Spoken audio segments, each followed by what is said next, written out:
Hallelujah. Bien-aimés dans le Seigneur, Shalom.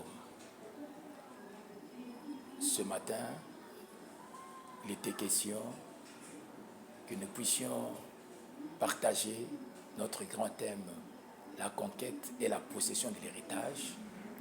Et nous avons abordé le sous-thème, la démonstration de la foi dans la marche de la promesse.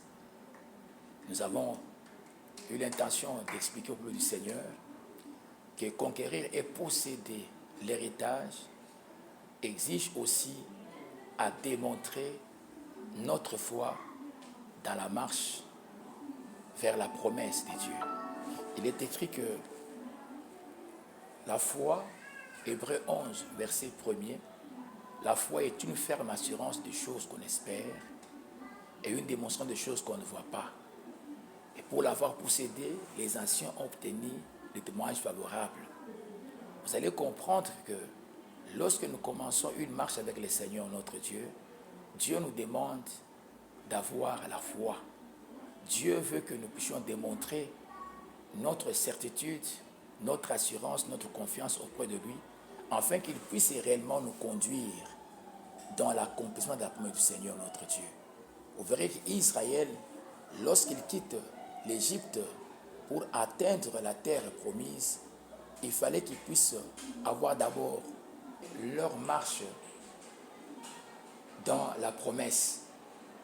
Le Seigneur notre Dieu a réservé beaucoup d'enjeux tels qu'il y avait des obstacles, il y avait des étrangers qui occupaient le pays. Tout ça, le Seigneur notre Dieu leur a réservé pour voir leur attitude dans la marche vers la terre promise.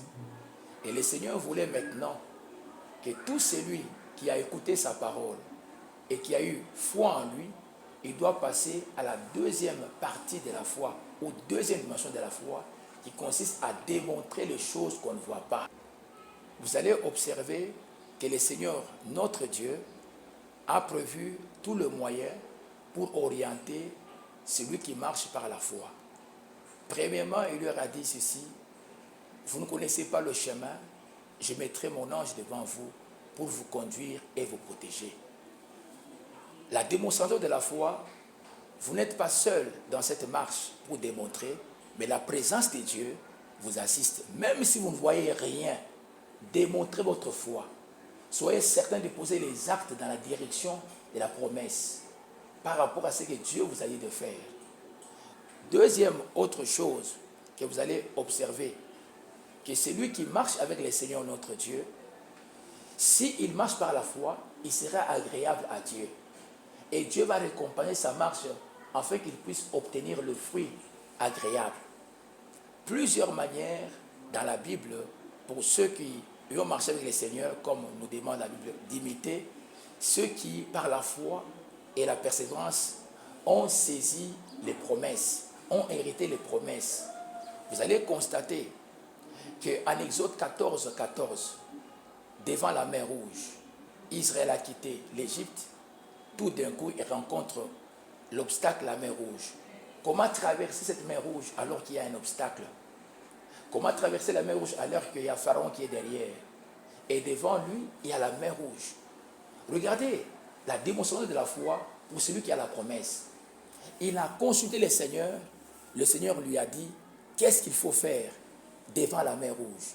Le Seigneur a dit, gardez silence, Exode 14, 14. Et moi je combattrai pour vous. Démontrer la foi devant la mer Rouge, Dieu n'a pas demandé de crier ou de parler, mais de garder silence. Israël garde silence et le Seigneur entre dans les combats. Si quelqu'un n'a pas la foi, il ne saura pas démontrer sa foi, et vous allez voir qu'au lieu de garder silence, il va commencer à s'agiter. D'où vous allez voir que le silence que Dieu nous parle ici, c'est réellement cette paix intérieure qu'on doit avoir face au vent contraire. Vous allez voir aussi, lorsqu'ils ont gardé silence, la mer Rouge s'est ouverte en deux et Israël est passé sans problème. Et s'ils étaient en train de murmurer, peut-être cette mer Rouge allait se bloquer. D'où j'interpelle chacun d'entre nous, Face au vent contraire, consulte Dieu. Demande au Seigneur comment je dois marcher, comment je dois me comporter. Dois-je prophétiser? Dois-je parler? Dois-je me calmer? Pour Israël, il a traversé avec miracle parce qu'il a obéi à l'ordre de Dieu, il a obéi aux ordinations du Seigneur. Démontrer la foi, c'est aussi suivre les orientations du Seigneur. C'est aussi suivre l'ordre que Dieu nous donne. Pour son cas, Israël devait garder silence. Regardez Jésus, en Marc 4, 37 à 41, il y avait le vent contraire. Lui-même qui a demandé aux disciples, passons à l'autre bord. Les disciples, agités par le vent contraire, ont commencé à crier. Mais lui qui est le maître de toutes les circonstances, il dormait. Il dormait pourquoi? Parce que lui était sûr et certain qu'ils vont réellement arriver à l'autre bord sans problème. Il y a un autre élément que nous allons ajouter. Quelqu'un peut démontrer sa foi, non seulement par le silence, il peut démontrer sa foi par le calme. Jésus, étant calme lorsqu'il s'élève, il a commencé à menacer les vents contraires et le calme a repris, le vent cessa. Cependant, ceux qui n'avaient pas l'assurance de la présence du Seigneur ont commencé à s'agiter plutôt. Regardez ce que la Bible nous demande à Exode, Ésaïe 30, verset 15. Il dit, car ainsi par l'Éternel, le Saint d'Israël, c'est dans la tranquillité et le repos qui sera votre salut. C'est dans le calme et la confiance qui sera votre force. Mais vous ne l'avez pas voulu. Ici, Dieu est en train d'interpeller son peuple qui devait démontrer la foi par le calme. Il dit ceci, vous voulez avoir la force pour combattre, pour saisir votre promesse, la délivrance. Soyez tranquille. Et quand vous êtes tranquille, vous serez dans le repos. Il dit dans la tranquillité et dans le repos que vous allez saisir la promesse du Seigneur. La promesse de Dieu se réalise aussi par le fait d'être calme. Lorsque quelqu'un est calme, Dieu lui accorde la force.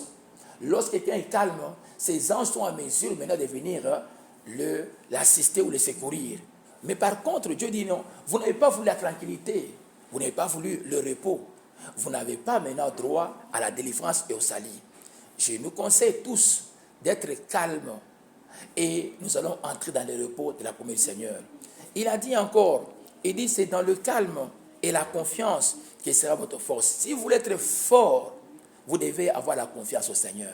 Si vous devez être fort, vous devez adopter une attitude, être calme, parce que vous avez une promesse. Quelqu'un qui a la promesse de Dieu, il est calme.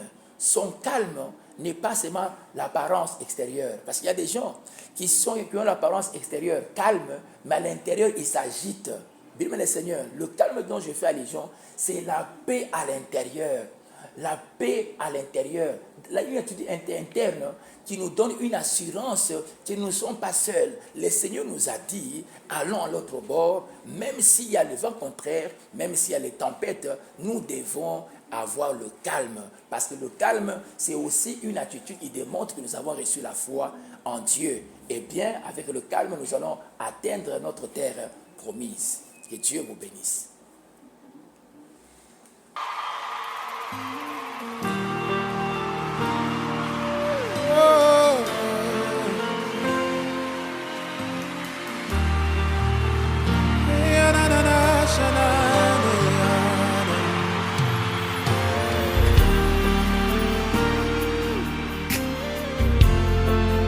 Thank you, Jesus.